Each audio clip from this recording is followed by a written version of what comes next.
minha família. Glória a Jesus. É uma noite festiva a qual Deus já falou conosco e ainda quer continuar falando. Glória a Jesus. Quero convidar você a abrir a palavra de Deus, por gentileza, no Evangelho de Jesus Cristo, segundo escreveu o evangelista Lucas. Glória a Deus. Capítulo 15. Glória a Jesus. Evangelho de Jesus Cristo, segundo escreveu Lucas, capítulo 15. Nós vamos ler a partir do versículo 20. Glória a Jesus. Deus abençoe a vida da pastora Lucimara, pelo convite, pastor Júnior, pela confiança de permitir fazer uso da tua santa tribuna para verbalizar a palavra de Deus. Deus abençoe a todos os irmãos que eu amo muito. Glória a Jesus, minha família. Que Deus possa recompensá-los por estar aqui em uma noite tão quente, a qual nós podíamos estar fazendo tantas outras coisas para agradar a nossa carne, não é verdade? Mas nós escolhemos estar aqui como Maria, que escolheu a melhor parte. Você vai sair daqui com a melhor parte nessa noite. Amém? Lucas capítulo 15, a partir do versículo 20. Quantos acharam, pode dizer amém? Está escrito assim: e levantando-se, foi para seu pai. E quando ainda estava longe, viu o seu pai. E se moveu de íntima compaixão, e correndo, lançou-se-lhe ao pescoço e o beijou. E o filho lhe disse: Pai, pequei contra o céu e perante ti, e já não sou mais digno de ser chamado teu filho. Mas o pai disse aos seus servos: trazei depressa a melhor roupa e vestilho, e põe-lhe um anel na mão e sandália nos pés, e trazei o bezerro cevado e matai-o, e comamos e alegremo-nos, porque este meu filho estava morto e reviveu, tinha se perdido e foi achado. E começaram a alegrar-se. Até aqui, pode se assentar por gentileza. Glorificando o nome do Senhor Jesus. Todos nós, quando nos deparamos com uma palavra como essa, a qual Jesus, usando a sua parábola, procura querer nos expressar o centro da sua mensagem de uma forma tão explícita. E talvez o capítulo 15 de Lucas seja um dos capítulos a qual Jesus mais deixou claro para nós qual era o plano da graça e da salvação. Em nenhuma outra parte nós vamos encontrar Jesus sendo tão explícito e tentando usar da mais simplória forma para que nós venhamos entender qual é real o propósito da sua descida, qual é o real propósito de, mesmo sendo Deus, como Filipenses 2,6 diz, ele não teve por usurpação ser igual a Deus, mas antes aniquila-se a si mesmo e desce. Então capítulo 15 do Evangelho de Lucas vai explicar para nós o porquê dessa descida. Qual foi a motivação para que Jesus descesse? Porque ninguém em sã consciência vai descer ou vai sair do lugar a qual está, se não tiver um motivo considerável, ainda mais se esse lugar for o céu. A gente vive a vida inteira lutando para chegar lá, mas Jesus desceu de lá. Então essa motivação que faz ele descer de lá tem que ser muito maior do que a nossa tentativa de ir para lá, amém? Então, é por isso que nós entendemos porque o Evangelho de Lucas é tão importante. Porque dentre os 4 evangelistas, talvez Mateus pudesse contar isso. Talvez João, o discípulo amado, pudesse contar isso. Por quê? Porque dentre os 4, só esses 2 foram testemunhas oculares de Jesus. Viram o que Jesus fez e falou a olho nu. Mas entre eles, Marcos e Lucas foram a partir de pesquisas, foram a partir de testemunhos de outras pessoas. Mas entre as suas pesquisas, Lucas acha importante escrever isso. O Espírito Santo o impulsiona a deixar essas 3 parábolas, a das ovelhas, a da dracma e a do filho pródigo, registradas. E não é à toa, é porque aqui Jesus vai dissecar a espinha dorsal da graça. Talvez para quem estivesse perto de Jesus, como Mateus e João, isso aqui já não interessasse, porque eles já estavam com Jesus, já foram escolhidos para ser discípulos. E talvez quando parece que a nossa salvação já está ganha, entre aspas, a gente deixa de se preocupar com o próximo. Quando na nossa casa não falta o pão, às vezes a gente deixa de orar para a casa do que falta. Talvez por nossos filhos todos estarem no caminho do Senhor, a gente esquece de orar pelo filho do outro que não está. Talvez porque na nossa família a enfermidade ainda não bateu na porta, a gente esquece de orar por aquele que está lutando contra uma. Mas é por isso que alguém que não estava com Jesus é que vai escrever. Porque o mesmo sentimento que havia nele, também há em toda a humanidade após Jesus.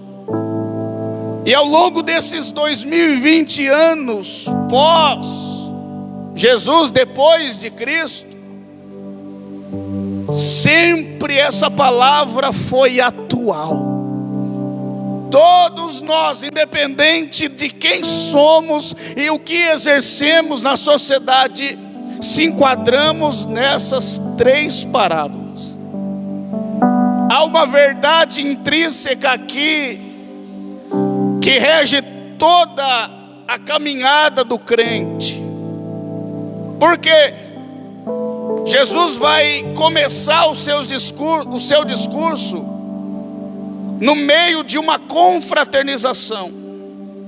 E essa confraternização favorecia os mais pobres, favorecia os mais necessitados, favorecia os mais injustiçados e também favorecia os mais julgados. Por quê? Porque a partir do versículo 1 já o texto vai dizer que estava no discurso de Jesus publicanos e pecadores.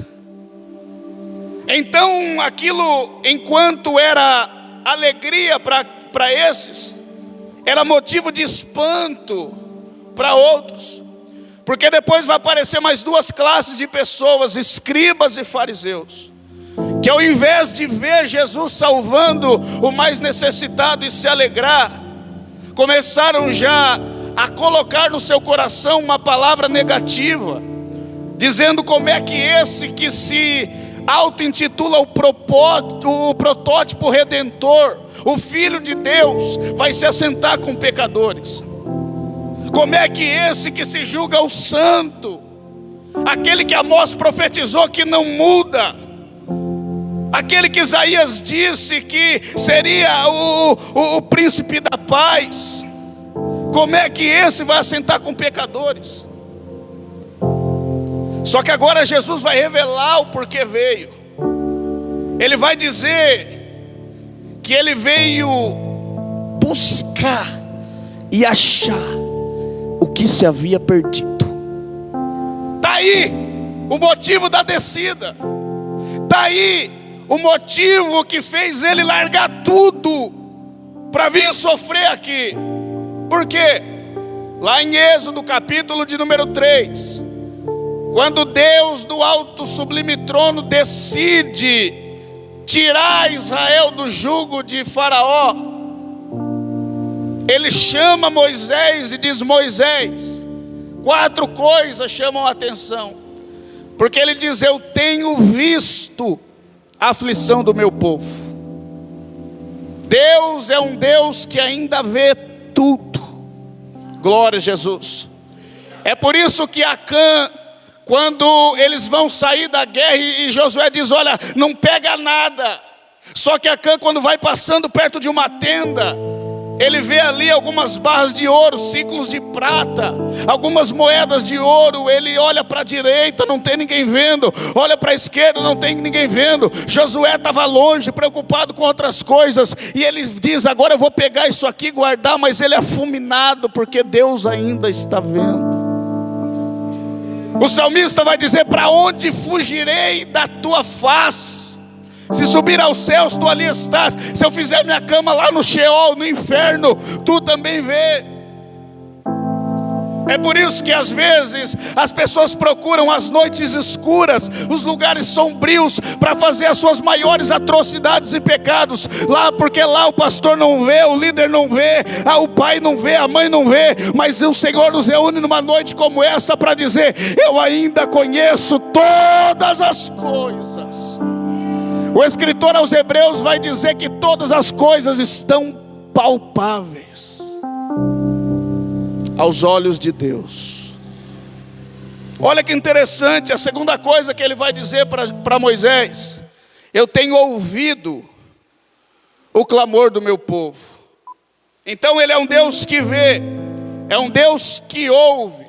Ele usa o profeta Isaías para dizer que a sua mão não está encolhida e o seu ouvido não está gravado para ouvir o clamor do povo. O Salmo 118, o salmista vai dizer: ama o Senhor porque Ele ouviu a minha voz.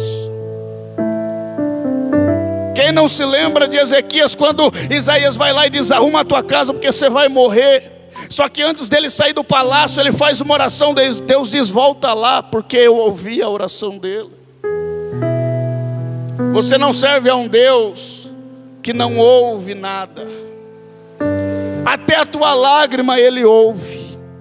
Até a lágrima que cai dos teus olhos e cai no chão, Ele interpreta cada uma delas. Deus ainda ouve o clamor da tua igreja. Deus está cansado de pessoas que vão orar e já não creem mais na sua própria oração. Ora por mim, ele ora por um mero costume. Havia uma distância enorme entre Deus e o homem, entre a eternidade e a humanidade, entre o céu e a terra. E Deus dizendo: eu estou vendo e estou ouvindo. Terceira coisa: eu conheci a aflição do meu povo.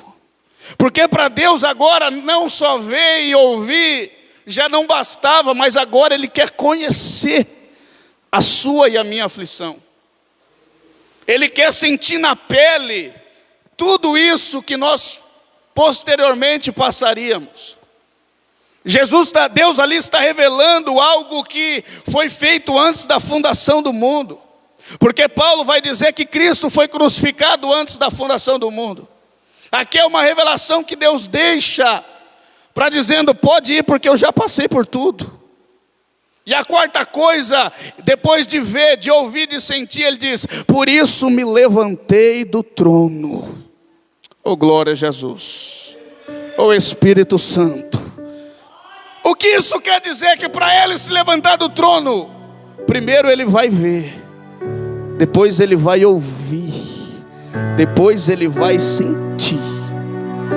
Aí quando ele levantar, não tem capeta, inferno, não tem coxa de demônio, não tem potestade, não tem macumba, aleluia, não tem espiritismo, não tem nada que impeça, não tem correntes, ferrolhos, porque o texto vai dizer para nós no Salmo 46, aleluia, que ele quebra os ferrolhos do ferro, ele quebra as correntes, e ele diz: aquietai-vos e sabeis que eu sou Deus, serei exaltado entre as nações, serei exaltado sobre a terra. Nós estávamos presos, mas como o salmista diz, o laço se quebrou e nós escapamos. Aleluia, oh glória a Deus. E agora ele vem descer para instituir o seu reino. E a palavra do reino, todas as vezes que a palavra reino era proferida por Jesus, deixava uma pulga atrás da orelha de fariseus e escribas, porque eles, conhecendo a lei, sabiam que existia um reino, só que eles não queriam se submeter a esse reino, eles não queriam se submeter àquilo que Jesus, aquilo que Deus instituiu para eles. Eram homens que queriam fazer do seu jeito, eram homens que queriam não serem servos, mas sim serem servidos. É por isso que Jesus disse: dentre vós eu sou o menor, porque eu sou o que serve. E se eu fiz isso, façais também de exemplo vocês. Olha só que interessante o paradoxo. Jesus indo sempre na contramão do que era pregado, Jesus indo sempre na contramão do que até então aqueles homens ouviram. É por isso que aqui publicano e fariseu e pecador foram atraídos pelo discurso de Jesus, porque até então qual que era o que eles ouviam? Vocês têm que ficar fora, vocês têm que ficar para lá, há uma separação entre nós e vocês, nós somos santos, mas vocês não são, vocês são impuros, vocês já estão no inferno, não tem mais jeito para vocês. Até aquele momento era aquilo que eles estavam ouvindo, mas agora vem Jesus com um discurso diferente. Agora vem Jesus com uma palavra meiga, com uma palavra doce, com uma palavra que não acusa, mas quando você ouve ela, você mesmo se sente acusado, dizendo: eu quero ser como Ele está falando. Oh glória a Jesus. Porque a graça, o Evangelho não nos chama para brigar com o mundo, mas para que o mundo seja atraído e queira ser como nós, servir o mesmo Deus que a gente. Paulo vai dizer que as armas da nossa milícia, elas não são carnais, mas elas são, aleluia, poderosas em Deus para destruir as fortalezas. Oh glória a Jesus. Deus dá para a igreja agora a arma mais poderosa, que é a oração, e é através dela que Ele vai tratar agora a igreja como um exército. É interessante que quando Moisés está na beira do mar vermelho, e aí tem aquele episódio fatídico que todos nós conhecemos, Faraó atrás, muralha dos lados, o mar na frente. Moisés olha e vai dizer: Deus, e agora o que eu faço? O Senhor mandou tirar, nós saímos, mas e agora? O povo dizendo: Moisés, era melhor a gente ficar lá, tirou de lá para morrer aqui. Aí Deus lá no céu, porque aquilo que te tira a paz, não tira a paz de Deus. Aquilo que te tira o sono, não tira o sono de Deus. Aquilo que faz você se escabelar, não deixa Deus nem um pouquinho preocupado. Os discípulos lá no meio do mar, dizendo: Senhor, acorda, não importa que pereçamos. E Jesus dormindo. Oh glória a Jesus. Porque Salomão vai dizer que até a loucura de Deus é mais sábia do que toda a sabedoria humana. Se Deus um dia, é claro que eu estou usando uma metáfora, mas se um dia Deus enlouquecer, ficar louco, Ele ainda vai ser mais sábio do que todos nós. Oh, glória a Jesus. Ele nunca perde o controle da situação. Quem olhava para Israel via um povo vulnerável, via um povo totalmente desestruturado, prestes a morrer, ou por ser matado, ou afogado. Mas Deus olha e vê um exército e Ele diz: porque clamas a mim, diga ao meu povo que marcha. Exército tem que marchar, a igreja tem que marchar rumo ao céu. Ele não te chamou para ficar de cabeça baixa, prostrado diante das tuas dificuldades. Mas enquanto o mundo olha e vê um fraquinho, Ele diz: tem exército, marcha, marcha, marcha. Porque se você der um passo, Ele se encarrega de abrir o mar para você. Oh, glória a Deus. Oh, glória a Jesus. Ezequiel, no vale de ossos secos, ele diz assim: olha, eram ossos sequíssimos, muito numerosos. Deus olha e diz assim: então, poderão reviver esses ossos? Ele diz: Senhor, tu sabes. Aí Deus diz: bom, então, faz o seguinte, profetiza. Profetiza. Quanto tempo que você não profetiza mais? Existe profeta e existe aqueles que profetizam. Quem é você?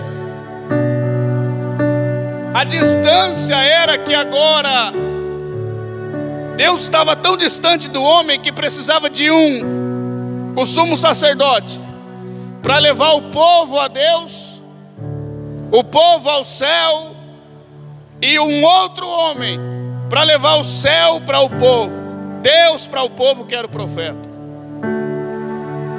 Aí eu pergunto: o que é mais fácil profetizar? Quando há algum indício de que vai acontecer, ou quando você não está vendo nada? Profetizar quando você já sabe que tem algo pronto é fácil. Eu quero ver você profetizar quando só tem osso, sequíssimos. Oh, glória a Jesus. Está todo mundo vendo osso, mas Deus diz: profetiza. Lá no teu trabalho está aquela coisa. Alguns dizem: está um inferno aqui. Mas o crente chega lá profetizando. Profetizando.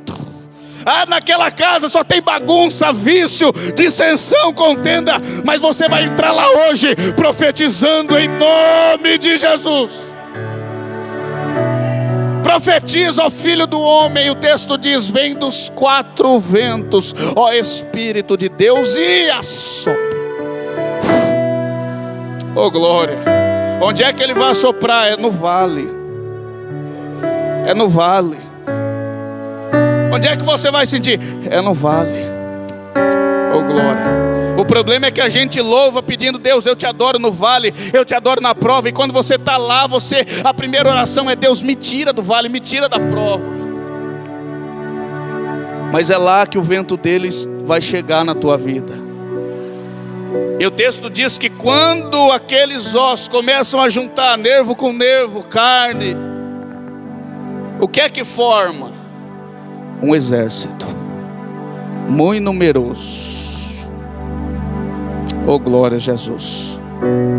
Em instantes, Deus pega o nada para ser um guerreiro no seu exército. Oh, glória a Jesus. Não se espante quando Ele levantar você de uma tal forma, e muitos vai dizer assim: mas está muito rápido. Deus não trabalha no meu tempo e no seu tempo. A Bíblia diz: operando Ele, ninguém impedirá. Oh, glória a Jesus. Mas vamos seguir. Passa-se o tempo.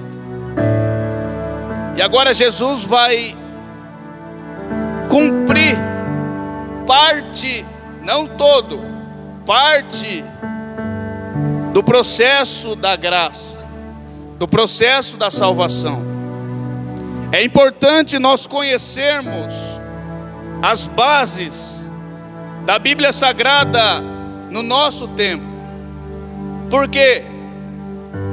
Tem muitas pessoas que acham que porque estamos na graça, Deus vai agir diferente do que Ele agiu no Antigo Testamento.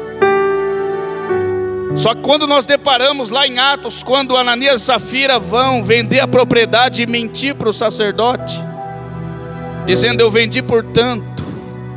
Só que eles pegaram uma parte, Deus fulmina eles na hora. Primeiro Ananias, depois a sua esposa. Mas mais interessante do que isso é o que o sacerdote fala, o que Pedro fala. Por quê?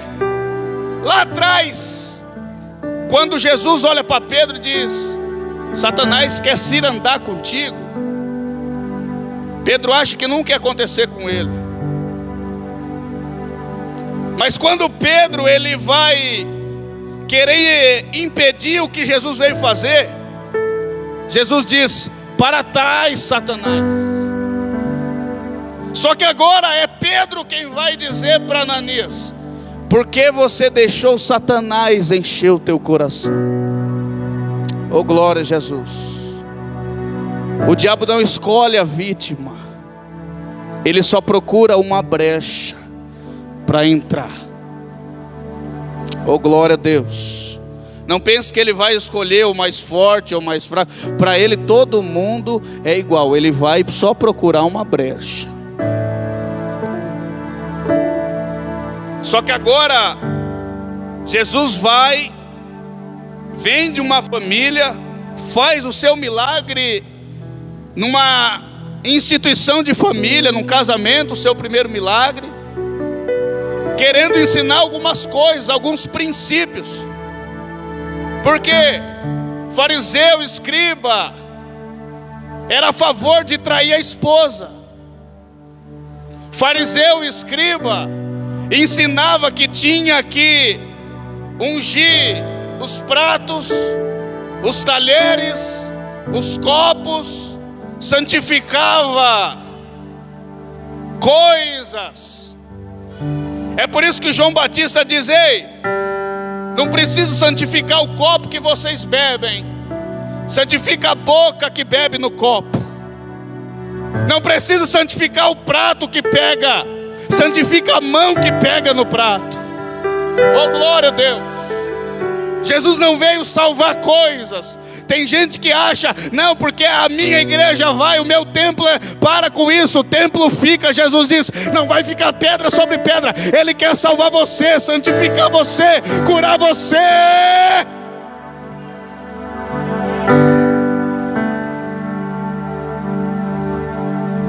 Aí quando Zaqueu sobe no sicômoro, na figueira brava, para ver Jesus, Jesus diz: desce depressa, porque hoje me convém pousar. Na onde? Na tua casa. Ele conhece o teu endereço, e é lá que Ele quer entrar. Porque a pastora, o pastor, eu, quem for te conhece aqui, mas tem um que te conhece aqui e te conhece lá na tua casa. Aí Ele diz: é lá que eu quero pousar. Aqui você é o pequeno notável, aqui você é o cobrador de impostos. É lá que eu quero te conhecer. Porque a obra dele é de dentro para fora. Quando lá em casa está tudo bem, as coisas aqui fora começam a ficar boas. Quando lá dentro está tudo ok, Jesus está no controle, Jesus é o Senhor da casa, lá dentro as coisas aqui também começam a aparecer naturalmente. Mas eu não posso dizer assim: não, eu vou arrumar lá e deixar. Não. Primeiro de dentro para fora. Família, casamento, princípio. Oh, glória a Jesus. Oh, glória a Deus. É na família. Aí alguém diz assim: mas está comendo com pecador? Aí Jesus vai ensinar para nós que é melhor assentar para comer com pecadores do que ficar em pé com pecadores e com fome. Porque enquanto comia, Jesus ensinava. enquanto comia, ouvia a palavra. E a Bíblia diz que a fé vem pelo ouvir, e ouvir o que? Palavra. Oh, glória a Jesus. Não importa como vão chegar nesse lugar, prega a palavra. Prega a palavra. Ah não, mas veio por causa de A, de B. Prega a palavra. Oh, glória a Deus. Ah, mas não quer nada com nada, só prega a palavra, prega a palavra. Oh, glória a Jesus. E vós já estáis limpos pela palavra que vos tenho falado. Eles só tinham ouvido o julgamento, agora eles vêm ouvir um discurso que eles se encaixam. Jesus diz: vinde a mim, vós que estáis cansados. Do que? De tudo. Cansaço físico, mental, intelectual. Cansado de viver, cansado da mesmice, da rotina. Tem gente que não suporta mais, entra na igreja, sai da igreja, e é a mesma coisa, entra culto, sai culto, e vai, e volta para casa, está aquela bagunça de novo. Mas ele diz: hoje me convém pousar lá na tua casa. Oh, glória a Jesus. Oh, glória a Deus. E quando ele vai pousar, ele não paga a conta atrasado, ele paga na hora. Deixando Jesus, pode perceber que a transformação em Zaqueu, já que nós estamos falando dele, porque no exato momento Zaqueu já diz: olha, aquilo que eu roubei deles eu vou restituir, X vezes mais. Caráter, atitude, eu não vou mais fazer. Por quê? Ele entrou na minha casa. Oh, glória. Você não vai fazer porque você ficou melhor, porque você agora ouviu um coaching, uma filosofia de vida. Não, você vai só ser diferente de verdade quando ele entrar lá na sua casa. Oh, glória a Deus. Não, porque a oferta é boa, o fulano falou, não, alguma hora você vai cair, mas se ele entrar lá na tua casa, meu irmão, você vai mudar da água para o vinho, e muitos não vão entender dizendo o que aconteceu. Aí você vai subir aqui e dizer: ele mora na minha casa agora, é ele que manda lá. Tem mudança, tem transformação. Não é a nossa língua estranha, não é o quanto pregamos, cantamos, falamos que vai dizer o quão, aleluia, ligados nele somos, mas é a transformação de caráter, de postura, de comportamento. É quando ele entra lá na nossa casa e vai mudando. Ele entra na sala e muda, entra no quarto e muda, entra no banheiro e muda, naquele cômodo que só você sabe o que está lá, ele vai entrar lá e vai mudando. Ele vê, ele ouve, ele conhece, ele desce do trono. Não há mais distância. Eu já disse isso aqui uma vez, quando os discípulos, depois de ouvir que não sabem orar, pede então: Senhor, nos ensina a orar. Ele vai começar a oração do Pai Nosso. Quem conhece a cultura judaica sabe que eles não falam a palavra Deus, eles não ousam dizer a palavra Deus, nem escrever. É o D, o hífen, um S minúsculo, porque para eles o Senhor está longe. Senhor é longe. Aí Jesus vai dizer: quando vocês forem orar, não precisa falar a palavra bonita, não precisa querer impressionar ele como os escribas que ficam nas praças, nos templos.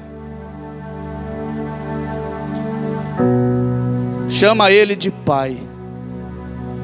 Senhor é longe, Pai é perto. Senhor manda, o Pai pede. Oh, glória a Deus.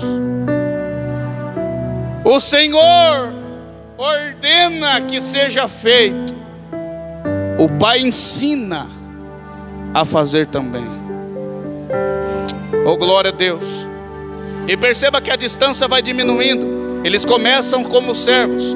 No capítulo 15 de João, Jesus disse: agora eu não vos chamarei mais servos, porque o servo não sabe o que faz ao seu senhor, mas vos chamarei amigo, porque o amigo, a tudo que o Senhor quer revelado a ele, é conhecido do amigo. Só que agora, aquela tradição que estava toda deturpada, não havia mais vínculo familiar, era só a lei emperrada, uma lei pesada, o jugo de Roma sendo castigante com o povo de Israel. Jesus vem dizendo: chama de pai, vocês têm um pai. E é tão bonito porque em um versículo ele diz: ele é o Pai nosso e está nos céus. Tem lugar para escriba, para fariseu, tem lugar para publicano, tem lugar para pecador, tem lugar para o negro, para o branco, para o pobre, para o rico, tem lugar para o alto, para o baixo, tem lugar para o intelectual e para o indouto, tem lugar para todo mundo. Ele é o Pai nosso, ele é o Pai nosso. Aí agora ele vai, comendo com aqueles homens, propor-lhes uma parábola. É interessante esse verbo, propor. É o antônimo de impor. Ele não impõe nada, ele propõe. Como ele fazia no Antigo Testamento: olha, eu proponho 2 caminhos. Monte Ebal, Monte Gerizim, quem lembra? O monte da bênção, o monte da maldição. Aí agora Jesus vem e propondo 2 caminhos também, o largo e o estreito, sempre propondo, não exigindo, não impondo. O evangelho é ganhado à força, mas é a sua força para ganhá-lo, não a força dele para te impor. E ele vai dizer, olha, ele conta a primeira parábola das ovelhas, mas não é essa que a gente vai se ater hoje. Ele conta da dracma, mas também não é essa. E ele vai para a terceira. Ele primeiro usa a linguagem de quem está lá fora, do animal, do cuidado. E do animal ele passa para um objeto, a dracma. E desse objeto ele passa agora para a cereja do bolo, para o filho. Quem é o pai da história? Deus. Quem é o filho da história? Todos nós. Como eu disse, ninguém escapa. Por mais que essa história esteja escrita há anos, ela é tão atual. E se eu ler ela daqui 5.000 anos, ela vai continuar sendo atual. Porque todos os seres humanos possuem as mesmas limitações. E dentro dele é um buraco que só Deus pode preencher. E ele escolheu de todos os amores do mundo o amor paternal, para nos tratar como filhos.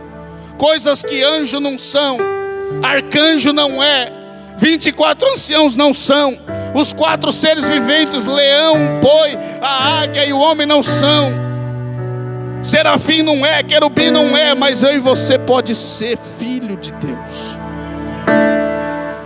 A todos quanto receberam, deu-lhes o poder de serem feitos filhos de Deus, aos que creem no seu nome. Deus querendo preencher o vazio do ser humano. Aí ele diz: um pai tinha 2 filhos. E aí nós começamos a história. E um deles vai se destacar pela ousadia para o mal. Ele vai solicitar aquilo que era o seu direito, mas não naquele momento. E ele diz: pai, me dá parte da herança, me dá parte da fazenda. Glória a Jesus, porque eu vou cuidar da minha vida. Todos nós conhecemos essa história e sabemos que não há nenhuma indagação do pai, ou uma solicitação para que o filho mude de ideia, porque o pai não é assim. Nós sentimos a perda de alguém, o pai sente, mas não fala. Por quê? Só por um detalhe: eu conheço só o hoje, você conhece só o hoje, mas o pai, ele conhece o hoje e conhece o amanhã também. Oh, glória a Deus! É por isso que talvez aquilo que a gente tanto pede e acha que Deus não vai responder, mas Deus, ele conhece o hoje, conhece o amanhã também. O que isso quer dizer? Já que nós estamos falando de oração, é que às vezes Deus já disse não, mas a gente acha que Deus não respondeu, porque para nós o não é resposta. Mas não de Deus também é resposta. Cabe a nós querer ouvir ou não ouvir. E se ele disse não para um filho, é porque ele sabe que se ele der, o filho pode se perder, o filho pode cair num precipício, o filho pode se machucar. Mas aqui especificamente, o pai faz conforme o filho desejou, parte a herança. E o que significa isso? O que é um filho pedir a herança para o pai vivo? É a mesma coisa dele dizer: pai, por que o senhor não morre logo? Por que o senhor não me dá logo o que eu quero? Eu tenho direito, eu sou da família. Na linguagem informal, a cara de pau do filho de dizer: pai, me dá logo, o senhor já está velho, eu quero curtir minha vida. E o pai dá, e o filho, o texto diz assim, que o filho ainda fica alguns poucos dias na casa. Olha só que interessante. E repartiu por eles a fazenda, versículo 13. E poucos dias depois, o filho novo, ajuntando tudo, partiu. E poucos dias depois, olha só que interessante, ele já tinha recebido a herança. Só que quando ele recebe a herança, ele perde a conexão com o pai. Mas ele ainda fica na casa alguns dias. Não, se não bastasse ele pedir, ele ainda ficou na casa depois de ter traído o pai. Olha só que coisa. Ele fica alguns dias ainda ali com a herança. É interessante que o pai deixa. Só que o pai, conhecendo o amanhã, sabe que ele não vai ficar ali muito tempo. Poucos dias, os dias são contados, até que o filho parte. Por isso que um crente que quer sair da presença do Senhor, ele pode até dizer que quer sair para curtir, ou quer sair para fazer outra coisa, ou quer sair porque está cansado, mas ninguém que sai da presença de Deus sabe para onde vai, porque uma vez que entra nesse ambiente, experimenta da água, nós já não temos mais graça por mundo, nós já não temos mais graça por o que está lá fora. Nós podemos até sair, mas não vamos saber para onde vamos. Aleluia. Ele fica ainda alguns dias, só que agora ele já não tem mais conexão com o pai, e não tem como alguém ficar na casa do pai sem ter conexão com o pai. Não é um avivamento, não é um culto de celebração, não é um congresso, não é um cargo, não é qualquer coisa que se faça, que se ofereça, que vai permanecer alguém aqui dentro sem a conexão do pai. Quando ele perde a conexão do pai, poucos dias só até ele sair. Quando é que alguém sai? Aqui dentro. Quando é que como é que alguém começa a desviar? Aqui dentro. Ninguém se desvia quando sai daquela porta para não voltar. Começa a se desviar aqui dentro. Porque quando já não tem mais conexão com o pai, quando já não tem mais diálogo com o pai, quando magoou o pai porque quis somente a herança, aquilo que o pai podia dar, e não pelo que o pai é. E ele sai agora, e o texto diz que ele vai para uma terra longínqua. Olha só a dificuldade de Lucas em decifrar aquilo que Jesus estava dizendo. Por que ele disse uma terra longínqua? Por quê? Porque não tinha mais endereço, não tinha mais um lugar para saber. Quando alguém está no culto, quando alguém está na presença do Senhor, onde é que está fulano? Está no culto. Onde é que está fulano? Está no monte orando. Onde é que está fulano? Está no ensaio. Onde é que está fulano? Está na escola bíblica dominical. Onde é que está fulano? Está no ensino. Onde é que está fulano? Está, aleluia, preparando uma palavra, um louvor para cantar à noite. Onde é que está fulano? Mas quando sai, está numa terra longínqua, está sem rumo, está sem endereço. Porque a primeira coisa que o pecado faz é querer tirar a sua origem, é querer tirar da onde você veio, é querer tirar quem você é. E você está agora distante da casa do Pai. Distante não é a distância física, mas tem muitas pessoas dentro da casa distante do Pai. Não é a distância da igreja física em si, mas a distância do Pai. Aleluia. Me dá a parte, e agora ele vai para essa terra longínqua. E o texto diz ele desperdiçou a fazenda, vivendo e gastando dissolutamente. Porque tudo que você faz longe da presença do Pai é desperdício. Mas o que você faz na presença do Pai é investimento. Perto e com Deus é investimento, longe de Deus, desperdício. Se você hoje ainda não orou, se você hoje ainda não agradeceu a Deus, até agora o seu dia foi um desperdício. Se você passa um dia sem pelo menos agradecer pelo fôlego de vida e dormir sem falar nada para Ele, o seu dia foi um desperdício. Mas nessa noite ainda dá tempo de fazer o nosso dia ser um investimento. Um investimento no amanhã. Oh, glória a Deus. Você não conhece o que está lá na frente, mas Ele conhece o seu amanhã. E Ele sabe o quanto você tem orado, o quanto você tem jejuado, o quanto você tem buscado. E alguém diz assim: para que tanto isso? Para que tanto na igreja? Para que tanto se consagrar? Para que tanto buscar? Para que tanto fazer?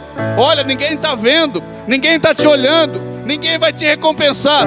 Mas o Senhor nos reúne numa noite como essa para dizer: você está investindo em você mesmo, você está investindo no teu espiritual, você está investindo, aleluia. E um dia o Senhor, Ele vai, glória a Jesus, te recompensar, porque Ele usa o profeta Jeremias para dizer que todo trabalho, aleluia, é digno do seu galardão. É barganha? Não, é justiça. É justiça. Ah, eu queria orar como fulano, mas o fulano ora 5 horas, você não consegue orar 5 minutos. Eu queria cantar como ciclano, mas ele se dedica uma manhã ou uma tarde inteira, você não dedica nem 1 hora. Pega 10 minutos antes de vir para cá. Eu queria pregar como ciclano, mas você só abre a Bíblia no culto. Justiça.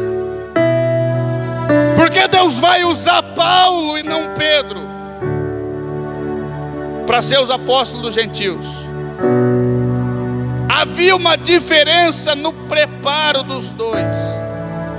Aí alguém pode dizer assim: peraí, Deus não escolhe os capacitados, mas capacita os escolhidos sim.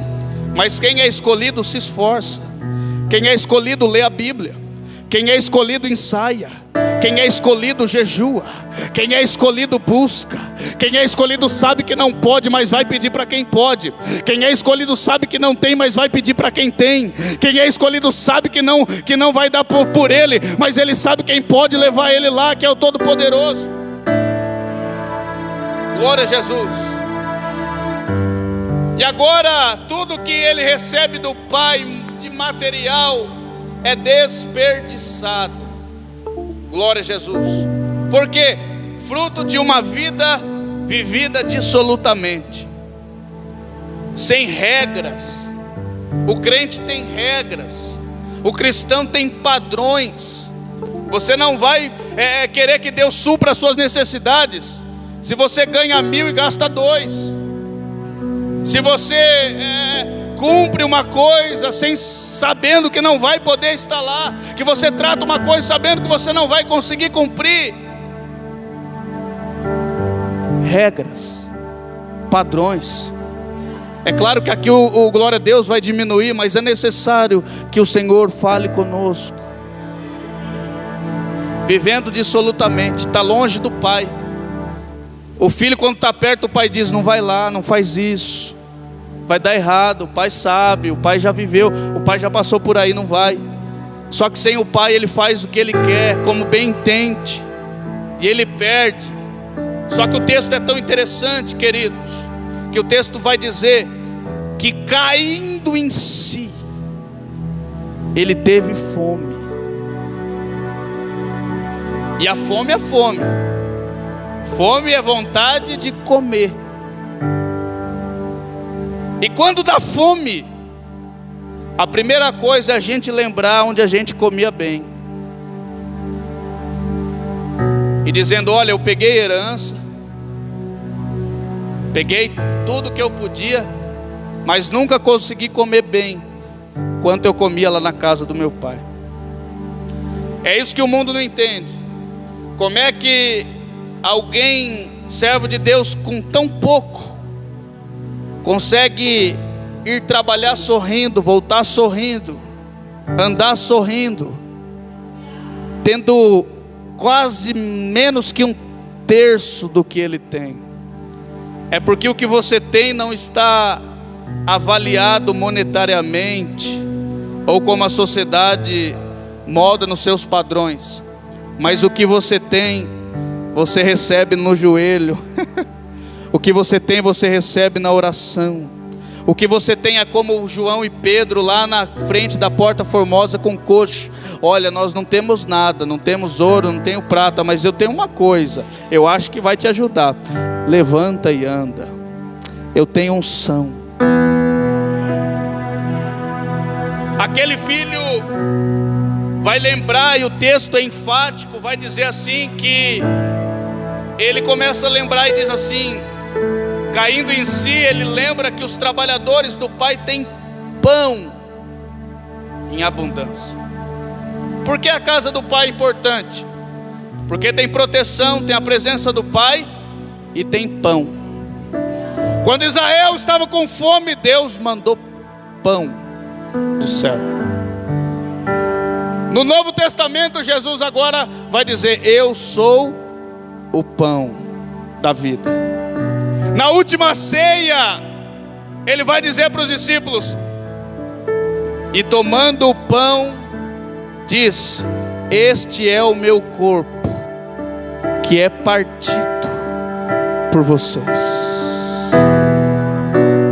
O pão, para ficar na sua forma melhor, ele tem que ser misturado os ingredientes.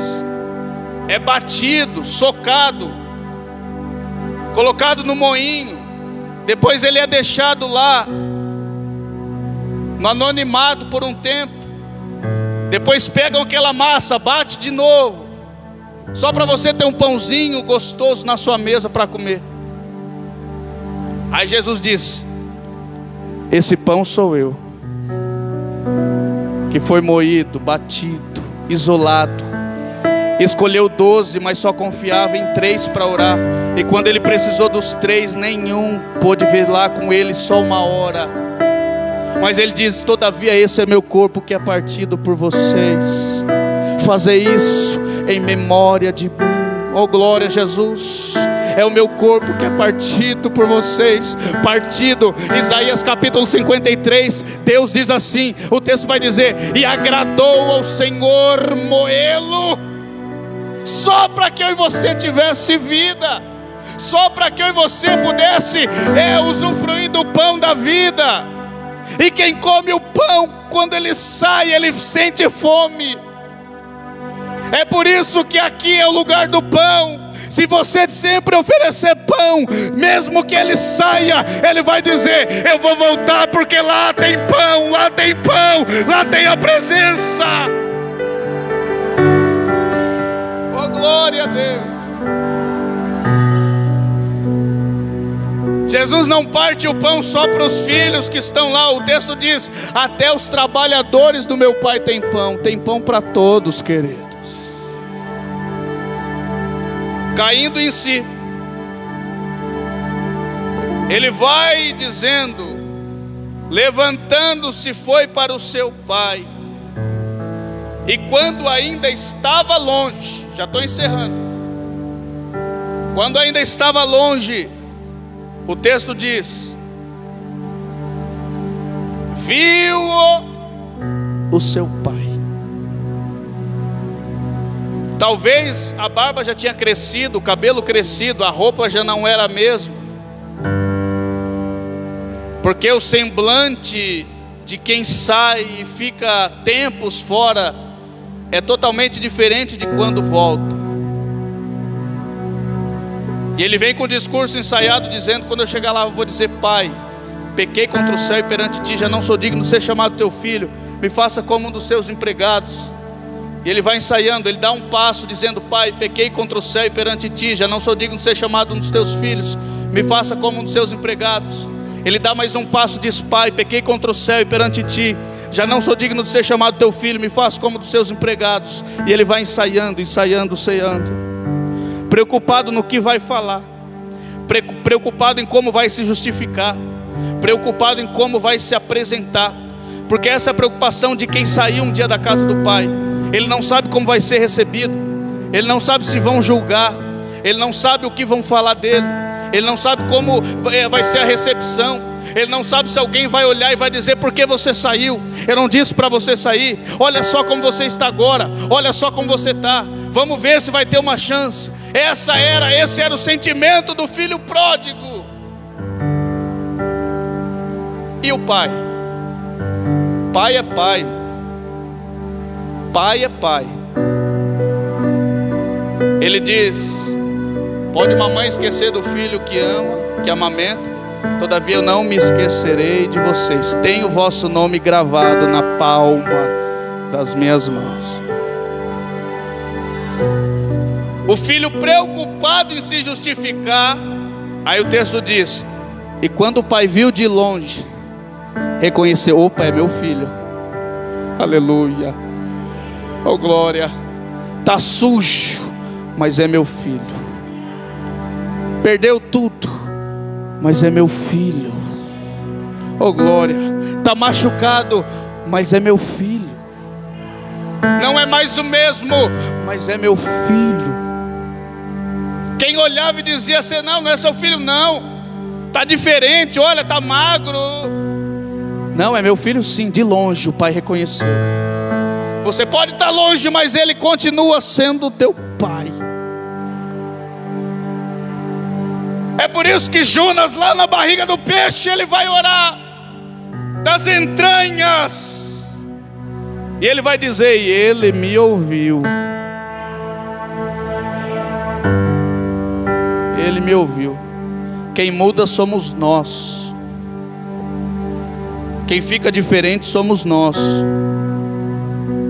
Quem perde a direção somos nós. Deus nunca perde. Ele continua sendo o mesmo. O que Ele falou para você lá atrás, você pode até ter esquecido, mas Ele vem nessa noite confirmar a sua palavra e dizer: nenhuma vírgula do que eu prometi na tua vida eu me esqueci.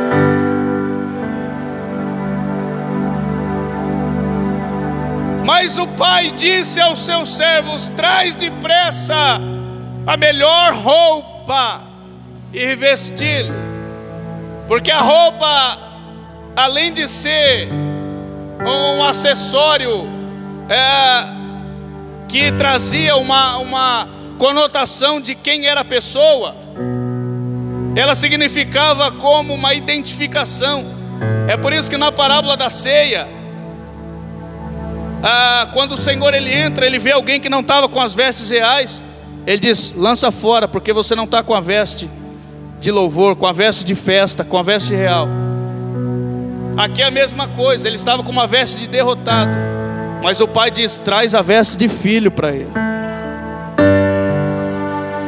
Segundo, põe um anel na mão, põe um compromisso. Eu estou selando o compromisso. Espera aí, mas quem rompeu foi ele. Para Deus não importa. Se arrependeu, põe o anel dele de novo. Não, mas ele fez. Se arrependeu, põe o anel no dedo dele de novo. Oh glória a Jesus. Ele escreve os 10 mandamentos na tábua da lei, Êxodo 20. Moisés desce depois de 40 dias. Estava crente até o tutano, fervoroso o homem. Só quando ele desce e vê o povo adorando bezerro, o texto diz que ele quebra as tábuas. Um quadro hoje de Leonardo da Vinci, Michelangelo, quanto custa? Só que aquele era Deus, o próprio Deus que escreveu. E Moisés quebra. Aí Deus diz: sobe, tudo de novo, porque eu vou escrever as mesmas palavras. Oh glória, quem quebrou foi você, mas Ele vai escrever tudo de novo. Quem errou foi você, mas Ele vai fazer tudo de novo, só por causa que te ama. Para com esse negócio de dizer: ah, Ele não vai me perdoar, Ele não me ama.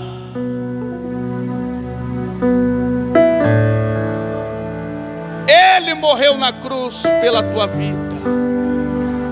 E Ele diz: eu escrevo tudo de novo.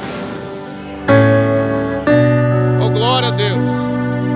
Mas agora não é madeira não, agora é na pedra. Aleluia. O Senhor vai reforçar o compromisso com algumas pessoas aqui nessa noite. Vai renovar os votos com a sua noiva.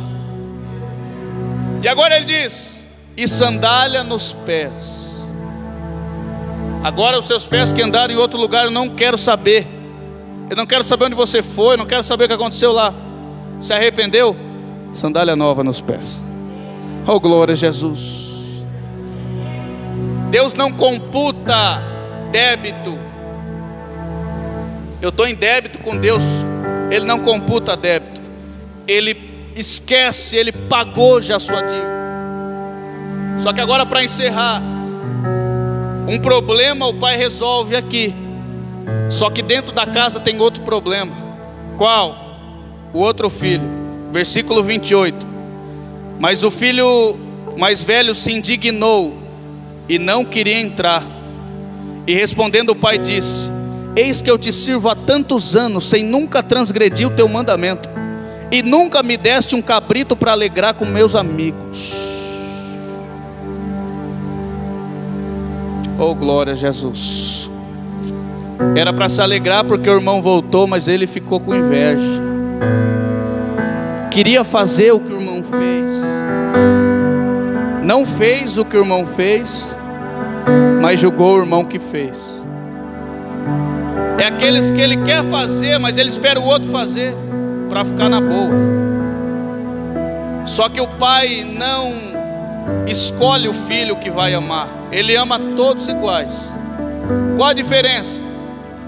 Para um ele não computa o débito, e para esse ele não computa o crédito. Pode ter ficado aqui, mas eu amo você e seu irmão do mesmo jeito. Oh glória a Jesus. Se coloque de pé por gentileza. Quero orar pela tua vida. Espírito Santo de Deus, Pai querido e santo, aqui está a tua igreja, Senhor, a tua noiva, os teus filhos, Pai querido. Ó Deus, em nome de Jesus, eu sei que essa palavra é conhecida e nós já ouvimos muito, mas é na simplicidade dela, Senhor, que o Senhor fala mais uma vez aos nossos corações. O quanto nos ama, Senhor, está preocupado em nos achar, em nos salvar, Senhor. Fica conosco, nos dá, Senhor, a tua graça, a direção. E ó Pai, por mais que difícil esteja aqui na casa, que nós não venhamos sair dela, porque aqui é onde está o nosso abrigo, é aqui onde está o nosso descanso, é aqui onde está, Senhor, a nossa vitória, é aqui onde está, Senhor, o nosso refúgio. Ó Pai querido e santo, ó Deus, lá fora, Senhor, só tem bolota de porco, nada que o mundo possa oferecer. Mas Senhor, aqui, Senhor, aleluia, nós queremos estar todos os dias até, Senhor, o Senhor voltar a nos buscar, em nome de Jesus, amém. Que você possa glorificar o nome do Senhor com a salva de palmas, e eu agradeço em nome de Jesus.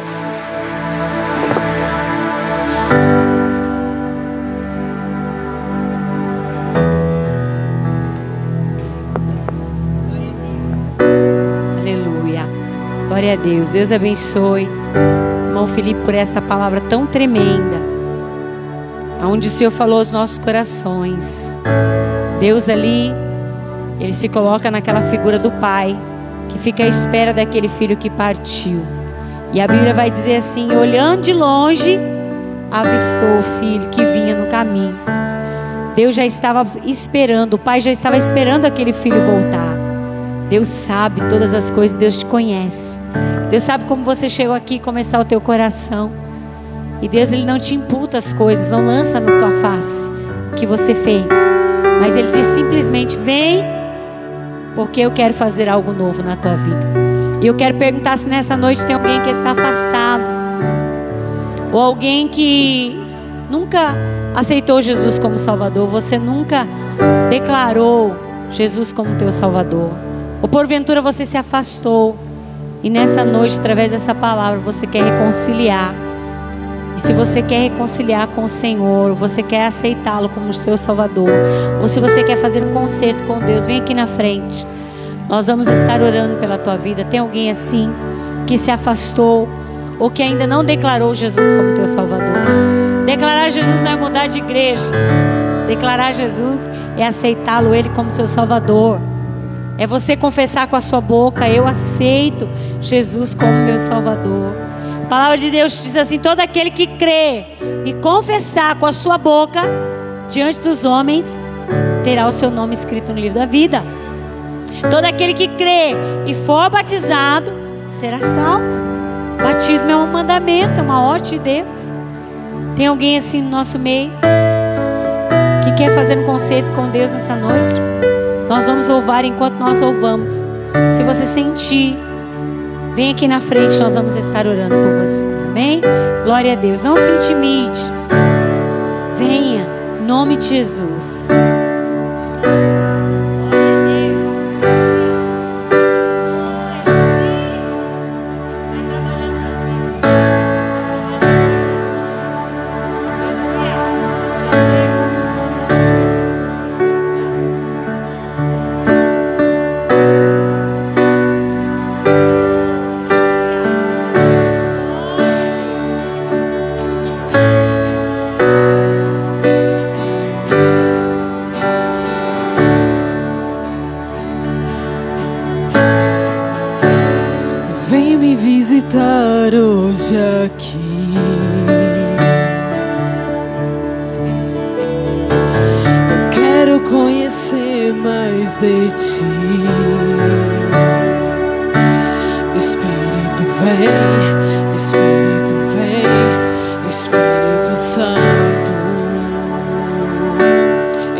Eu quero viver algo novo.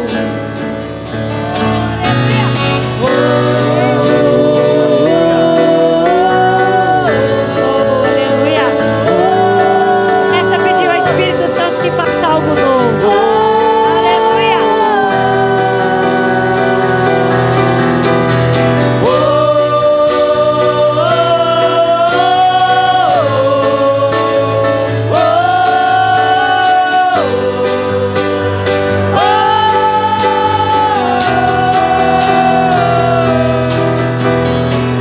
Santo Espírito desce como fogo, Santo Espírito desce como fogo, incendeia, incendeia.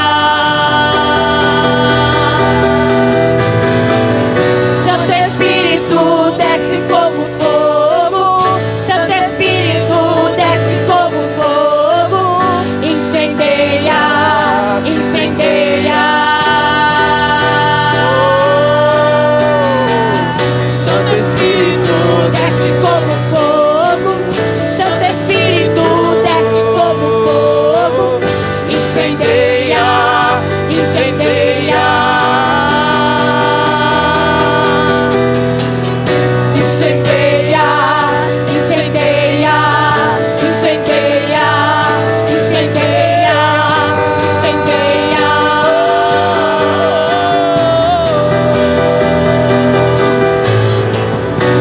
Eu quero viver algo novo. Faz meu coração, Faz meu coração arder de novo, fazendo todo medo desaparecer, trazendo sobre mim um novo amanhecer. Eu quero viver algo novo.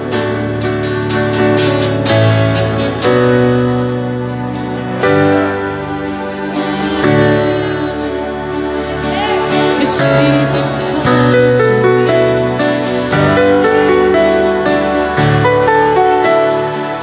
Tua presença está aqui. Incendeia, incendeia, incendeia. Queremos viver algo novo.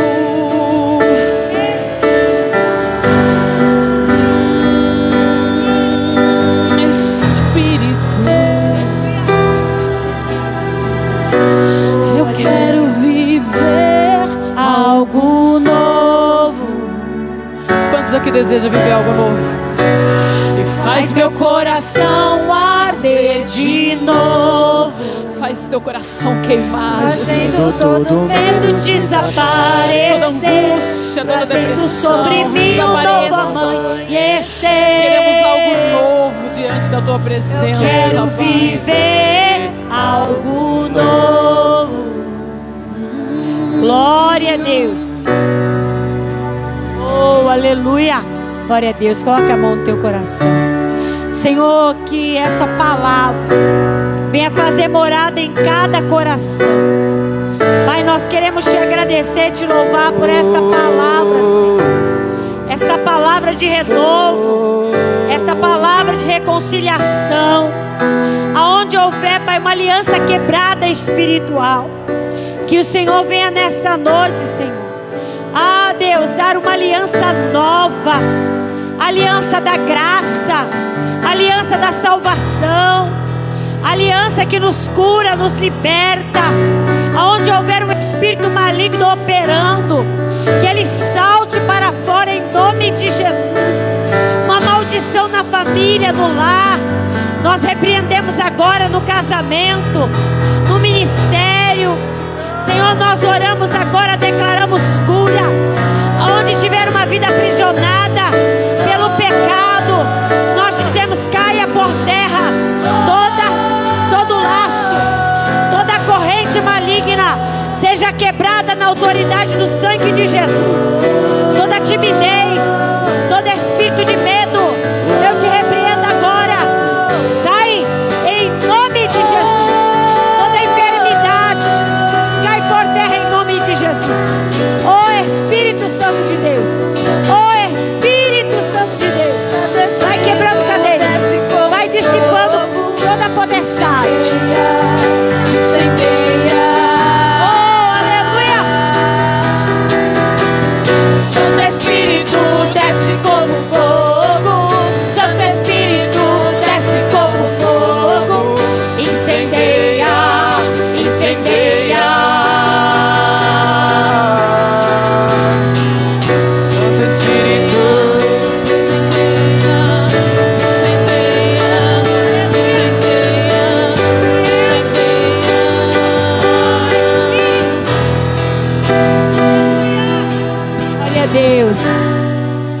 Glória a Deus. Toda honra, toda glória e todo louvor sejam dados ao Senhor. Que você possa sair daqui de poste vitória. Já quero agradecer a Deus pela vida do irmão Felipe, da irmã Camila, por poder nos trazer esta palavra. Deus abençoe e recompense abundantemente em nome de Jesus, amém? Que você possa agradecer a Deus por tudo que Ele tem feito, falado contigo. Sai daqui com essa palavra no teu coração e queira viver algo novo. Comece a declarar: Senhor, eu quero viver algo novo na minha vida, dentro do meu coração. Eu quero viver algo novo. Eu quero ter experiências com o Espírito Santo de Deus, amém, queridos? Glória a Deus. Erga as suas mãos. Senhor, eu quero te agradecer pela vida do irmão Felipe, que nos ministrou esta palavra poderosa aos nossos corações. Que cada um venha sair daqui, Senhor, querendo viver algo novo na tua presença. Leva-os em paz, livra-os de todo mal e ajuda o teu povo a te buscar cada dia mais, em nome de Jesus. Que o amor de Deus, a graça do nosso Senhor e Salvador seja com cada um de nós. Todos digam: está terminado em nome de Jesus. Glória a Deus. Eu quero viver algo novo.